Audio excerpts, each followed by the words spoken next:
Sinpaş Kızılbük Marmaris Biri Bir Günü sunar.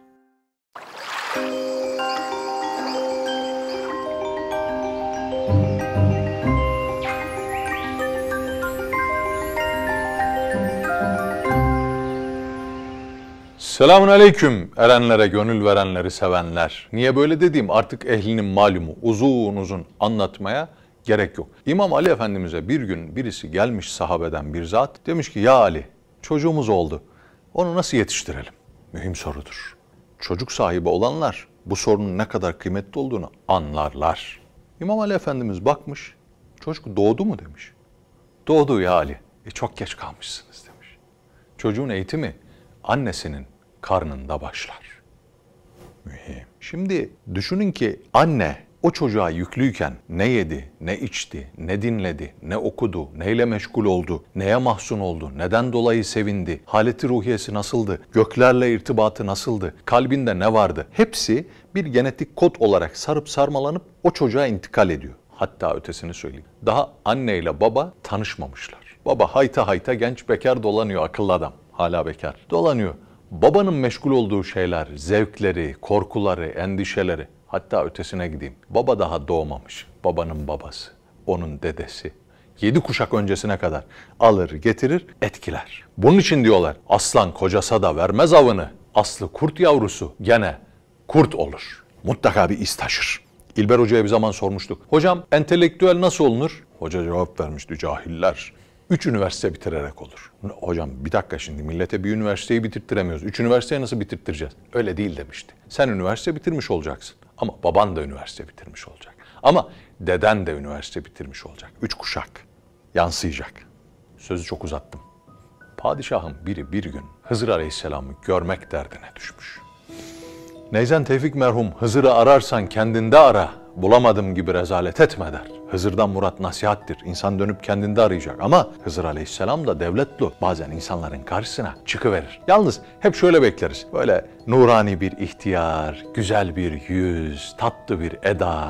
Tam dertli, sıkıntılı olduğumuz zaman da Hızır Aleyhisselam gelecek. Sor yavrum diyecek. Demez, böyle gelmez. Bazen hiç ummadığımız anda çıkar karşımıza. Bazen hiç ummadığımız şekilde çıkar. Üstü başı perişan bir dilenci olarak gelir Hızır. Bazen bir başka bir şey olarak gelir. Ama o beklediğimiz zamanda ve beklediğimiz şekilde gelmez. Onun için derler eskiler. Her geceyi kadir bil, her gördüğünü Hızır bil. Sen şimdi normalde Hızır Aleyhisselam'ı bekleyeceksen Hızır belki sana isabet eder. Ama sen her gördüğünü Hızır bilirsen, Hızır seninle karşılaştığı vakit ona Hızır muamelesi yapmama ihtimalin yoktur kardeşim. Çünkü sen herkese Hızır muamelesi yapıyorsun. Asıl olan budur. Gelinmesi gereken yer budur da bakma biz oralara gelemeyiz. Ne diyorduk? Padişahın biri bir gün Hızır Aleyhisselam'ı görme derdine düşmüş. Bazen insanlar düşerler bu derde. O padişahtan belki asırlar önce bir kadıncağız Hızır Aleyhisselam'ı görmek istemiş. Ah demiş ya. Bir yerden bir karşıma çıksa da bir şekilde görsem de filan. Böyle bir derdi var Hızır, Hızır, Hızır. Arıyor. Usul bilen birisi demiş ki bak sana bir sır vereyim. Hızır Aleyhisselam mutlaka bir vakit namazını filan camide cemaatle kılar. Kadıncağız bunu duyunca esah mı diyorsun demiş. Esah diyorum ya. Hadi bakalım gitmiş o camiye. Gece gündüz caminin önünde bekliyor. Hızır Aleyhisselam gelecek, Hızır Aleyhisselam gelecek. Bir vakit namazı orada kılar dediler ya. İnanmış. İman böyle bir şeydir. İnanırsın. İnanmış, bekliyor ama ne Hızır var ne bir şey var filan. Bir gün yatsı namazı, cemaat dağılmış, kadıncağız bekliyor. Yanına birisi gelmiş. Bacım hayrolsun, neyi bekliyorsun?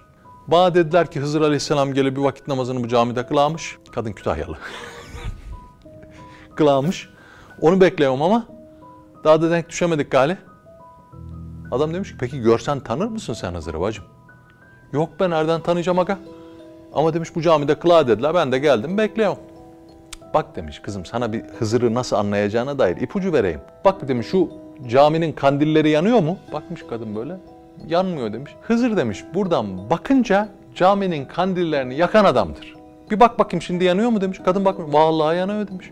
Hah demiş işte Hızır o kandilleri yakan adamdır. Allah'a emanet yavrum demiş.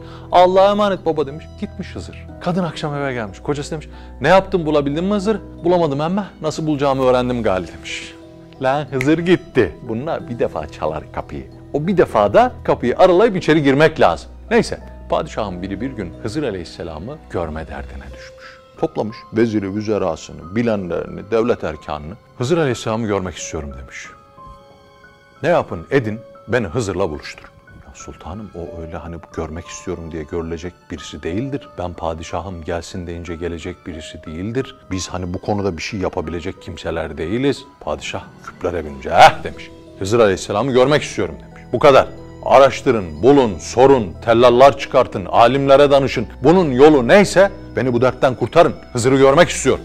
Hay hay hünkârım. Ülkenin dört bir tarafına tellallar çıkartmışlar. Tam bata tam tam tam bata tam tam tam tam tam bağırıyor tellallar. Duyduk duymadık demeyin ey ahali. Padişahımız Hızır Aleyhisselam'la görüşmek ister. Padişahı Hızır'la görüştürecek olana 1000 kese altın tam pata tam tam tam pata tam tam. Tellallar şehrin dört bir yanında dolaşırken bir köşede fakir bir adamcağız tellalların nidasına kulak kabartmış. 1000 kese altın. Padişah Hızır'ı görmek istiyor. Cık, lan ben tanımam Hızır'ı ama... Bir dakika demiş. Bir dakika. Adamlar dönmüş. Söyle bakalım. Ben demiş padişahınızı Hızır'la görüştürürüm. Sen tanışır mısın Hızır'la? Tanışmam mı be? Ben görüştürürüm padişahı Hızır'la. Hızır'la. Da Trakyalı. Tamam demiş. Gel bakın buraya gel bir gel. Ben demiş Hızır'ı tanırım. Bana demiş 40 gün müsaade etmeniz lazım. Ama bir de şartım var. 40 gün boyunca padişah sarayda ne yiyor, ne içiyorsa bizim eve de onu göndereceksiniz. 40 gün sonra da ben Hızır Aleyhisselam'ı da alacağım. Saraya padişahı ziyarete getireceğim ve tanıştıracağım. Evin nerede? İşte filan mahallede, falan yerde, falan sokakta şurada oturuyorum. Tamam 40 gün boyunca senin evine bu yemekler gelecek kardeşim. Yeter ki bizi bu dertten kurtar. O iş kolay demiş adam. O iş bizde. Tellallar sevinç içerisinde saraya dönmüşler. Vezire gitmişler. Vezirim bulduk demişler. Vezir hünkâra koşmuş. Hünkârım bulduk demiş. Bu işte böyledir. Birisi işi çözer ama çözülen bir iş varsa hava atmak 40 kişiye düşer. Tamam mı? Padişah karısına koşmuş. Hanım bulduk demiş. Padişah da olsan hani hanıma bir hava atma ihtiyacı var falan. Sevinmişler ne yapacak? 40 gün bekleyeceğiz. Sabır. Saray böyle sevinç içinde bekleye dursun. Adamcağız da fakir de eve varmış. Eve varmış ama bir dertli. Karısı bakmış. Hayrolsun bey demiş. Senin bir derdin var. Sorma hanım demiş. Bir iş ettim ama Allah yardımcımız olsun. İçinden nasıl çıkacağım ben de bilmiyorum. Hayrola bey ne ettin? Padişah tellal çıkartmış.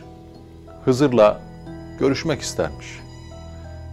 Hızır'la kendisini tanıştıracağı da bir ton ihsanda bulunacakmış. Ben de dayanamadım. Dedim ki ben padişahı Hızır'la tanıştırırım. Bey demiş sen tanır mısın Hızır'ı bilir misin? Yok be ya demiş. Hızır'ı nereden bilen ben? Peki nasıl böyle bir şey? Ya hanım demiş. Yalan dünyada bak. Fakir geldik, fukara geldik. Böyle gideceğiz. Şu çoluk çocuğun haline bak. Halimize bak. Dedim ki ya bir 40 gün sarayda pişen yemek bizim eve de gelsin. 40 gün boyunca bari çoluk çocuğun bir karnı doysun. Kadıncağız eyvahlar olsun demiş. Eyvahlar olsun. Ne yapacağız? 40 gün sonra ne yapacağız? Hatun Mevla Kerim'dir demiş ya. Elbette kulunu yüzüstü koymaz. Dur bir sabredelim bakalım. Tabii sayılı gün çabuk geçer. 3 gün keyif, 5 gün keyif. Günler tükenmeye başlamış. Ve nihayet 40. günün akşamı kapı çalmış. Tak tak tak tak. Açmış fakir. Padişahın adamları gelmiş. Arkada 2 tane at. Biri Hızır için, biri de fakir için. Hadi gidelim demiş. Hızır Aleyhisselam nerede? O iş padişahla benim aramda. Siz karışmayın demiş. Beni alın saraya götürün. Yavaş yavaş onlar saraya gide dursun. Sarayda da müthiş bir heyecan. Padişah, vezirleri, başveziri, saray erkanı, hanım sultan, çocuklar. Herkes toplanmış. Hızır Aleyhisselam'ı bekliyorlar. Böyle bir ortam. Fakir gelmiş padişahın huzuruna çıkmış. Padişah bakmış. Adam yalnız.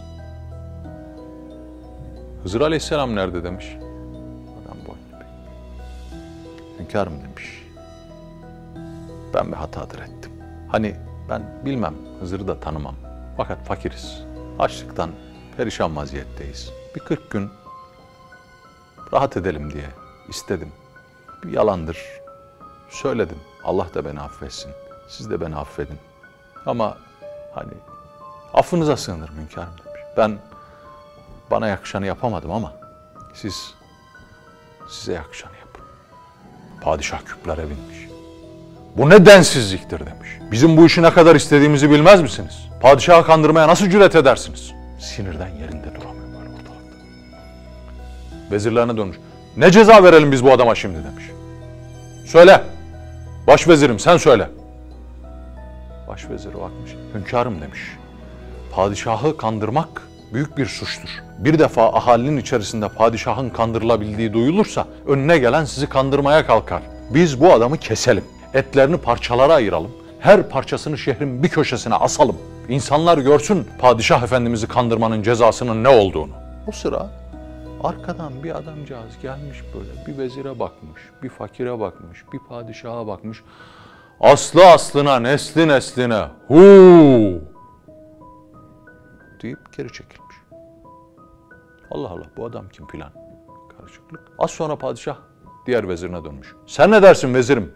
Ne ceza verelim buna? Padişahım demiş. Sadrazam efendi doğru söyler. Ama bu bir ceza bile azdır. Biz onun etlerini parça parça lime lime ettikten sonra dibeklerde dövelim. Etinden zerre bile kalmasın. Dört bir köşeye asalım. Kuşlar gelsin onu yesin, gagalasın. Ahali de bilsin padişaha böyle bir halt edilmeyeceğini. O sıra arkadan yana adamcağız gelmiş. Aslı aslına, nesli nesline.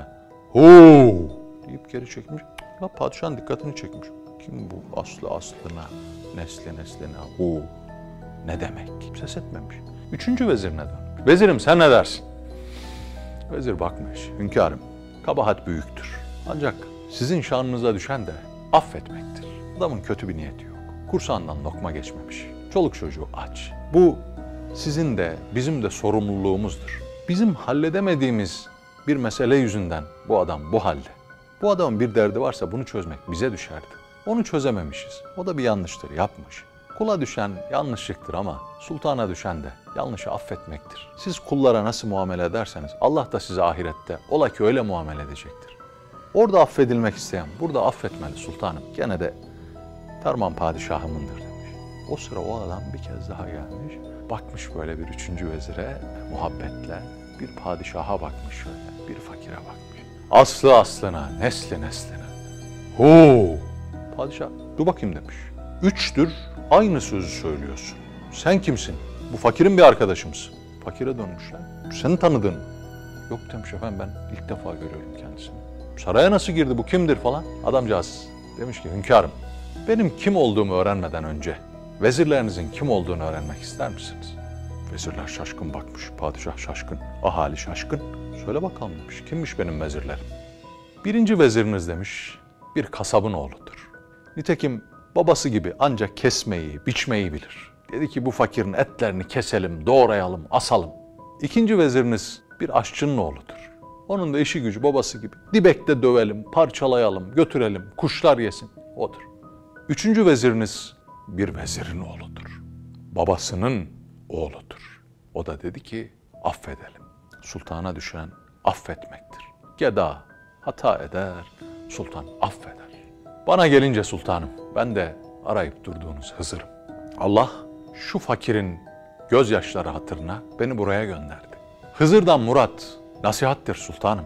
Bana sorarsanız birinci vezirinizi saraya kasapbaşı yapın. İkinci vezirinizi saraya aşçıbaşı yapın. Üçüncü vezirinizi de kendinize başvezir yapın. Aslı aslına, nesli nesline. Huu demiş. Bir dakika nerede o falan derken adam yok falan. Kaybolmuş. Ah be cancağızım, bu işler böyledir. Şimdi anlaşıldı mı? Aslan kocası da vermez avını. Aslı kurt yavrusu gene kurt olur. Ne demekmiş? Şimdi anlaşıldı mı? İmam Ali çocuğumuzu nasıl eğitelim diyene, çocuk doğduysa çok geç kalmışsınız diye niye seslenmiş? Anlayan anlamıştır. Anlamayana ne yapsan anlatamazsın. Çünkü aslı aslına, nesli nesline.